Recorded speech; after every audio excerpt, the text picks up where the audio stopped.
Assalamualaikum warahmatullahi wabarakatuh. Saya Agung Ardiansyah ingin mempresentasikan tugas yang berjudul model manajemen perubahan.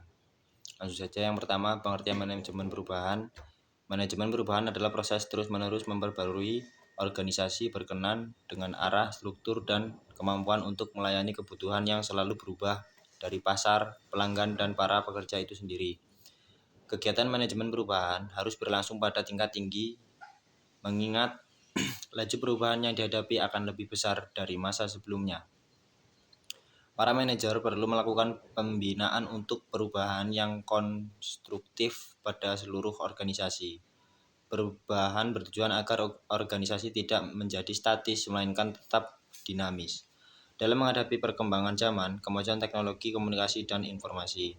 Yang kedua, model manajemen perubahan Lewin. Kurt Lewin memperkenalkan model perubahan terencana dalam 3 tahapan, yaitu mencairkan, unfreeze, pergerakan, dan membekukan kembali. Proses mencairkan perilaku individu menurut Lewin dapat menjadi penggerak ataupun penghambat perubahan Lewin dalam Burness 2004. Dalam kondisi ini memungkinkan organisasi menghadapi karyawan yang sulit mengkonfirmasi sistem dalam tahap unfreezing tersebut sehingga menolak perubahan. Dengan demikian, pada tahapan ini, fokus utama adalah bagaimana menjaga perilaku organisasi berada pada kondisi saat ini. Banyak organisasi mengalami kegagalan dalam melakukan perubahan pada tahap awal karena organisasi mengabaikan pentingnya perilaku dan kepercayaan karyawan yang menjadi sumber utama kesuksesan perubahan organisasi. Tahapan perubahan model Lewin menekankan perubahan sebagai proses transisi dan bukan aktivitas. Tahap kedua pada level ini terjadi pada saat organisasi melakukan perubahan atau transisi.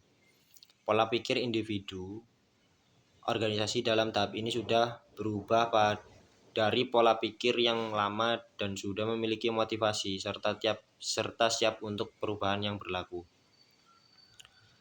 Tahap membekukan kembali. Tahap ini lebih kepada membangun stabilitas begitu perubahan telah sepenuhnya ditegakkan dan tertanam dalam individu-individu di organisasi. Di sini perubahan telah diterima secara sepenuhnya dan menjadi norma serta status yang baru untuk dijadikan standar kerja. Individu pada kondisi ini membentuk hubungan baru dan sudah merasa nyaman dengan rutinitas baru mereka. Model Lewin pada tahap ini mengindikasikan bahwa organisasi harus distabilisasi dan dilembagakan dalam bentuk yang baru setelah tahap pergerakan atau movement.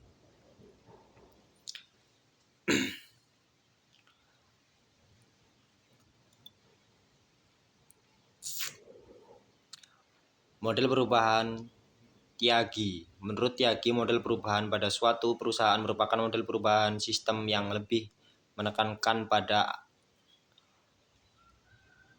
agent of change atau agen perubahan yang disebut fasilitator dalam mengelola perubahan. Sedangkan dalam tahap implementasi, model perubahan ini menekankan pentingnya transition management. Komponen perubahan yang dikemukakan oleh Tyagi meliputi yang pertama, adanya kekuasaan untuk melakukan perubahan. Yang kedua, mengenal dan mendefinisikan masalah. Yang ketiga, proses penyelesaian masalah mengimplementasikan perubahan. Yang terakhir, mengukur, mengevaluasi, dan mengontrol hasil. 3. Model perubahan Knigge.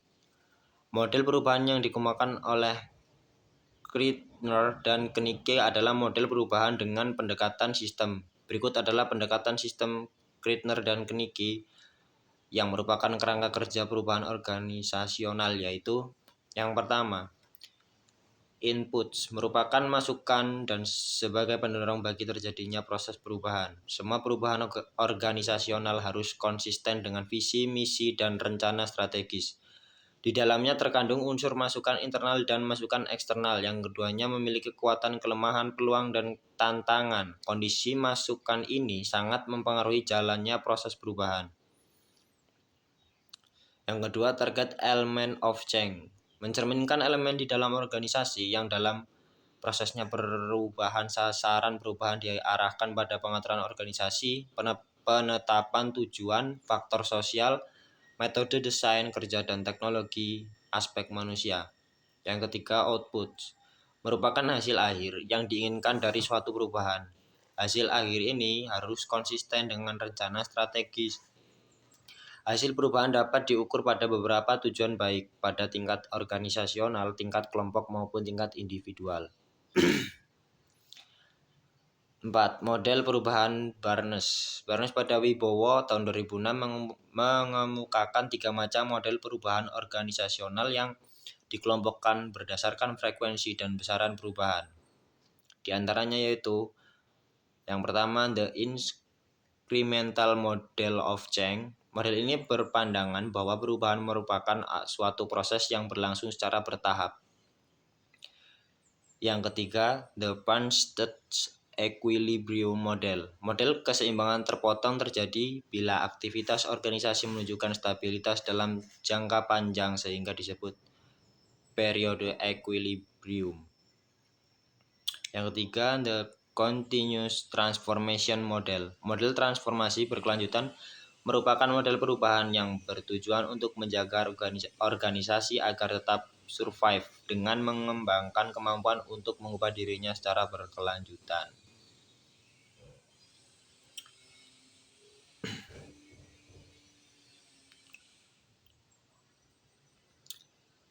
Shifting into neutral merupakan tahapan yang sulit terutama pada saat merger dan akuisisi, di mana keputusan karir, kebijakan, dan aturan main ditinggalkan, sedangkan dua kepemimpinan mengerjakan masalah kekuasaan dan pengembalian keputusan. Moving forward merupakan tindakan bergeser ke depan dan berperilaku dengan cara baru. Fase ini memerlukan orang yang mulai berperilaku baru, meletakkan kompetensi dan nilai risiko. Kesimpulan, manajemen perubahan adalah proses terus-menerus memperbarui organisasi berkenan dengan arah, struktur, dan kemampuan untuk melayani kebutuhan yang selalu berubah dari pasar, pelanggan, dan para pekerja itu sendiri. Kegiatan manajemen perubahan harus berlangsung pada tingkat tinggi mengingat laju perubahan yang dihadapi akan lebih besar dari masa sebelumnya. Bagi manajer perubahan, kewajiban untuk menjelaskan kepada semua orang tentang realitas situasi dan kecepatan yang dibutuhkan untuk melanjutkan perubahan, di samping menyeimbangkan kebutuhan individu dan organisasi pada realistis bisnis. Demikian presentasi tugas yang bisa saya sampaikan. Kurang lebihnya saya mohon maaf. Saya akhiri. Wassalamualaikum warahmatullahi wabarakatuh.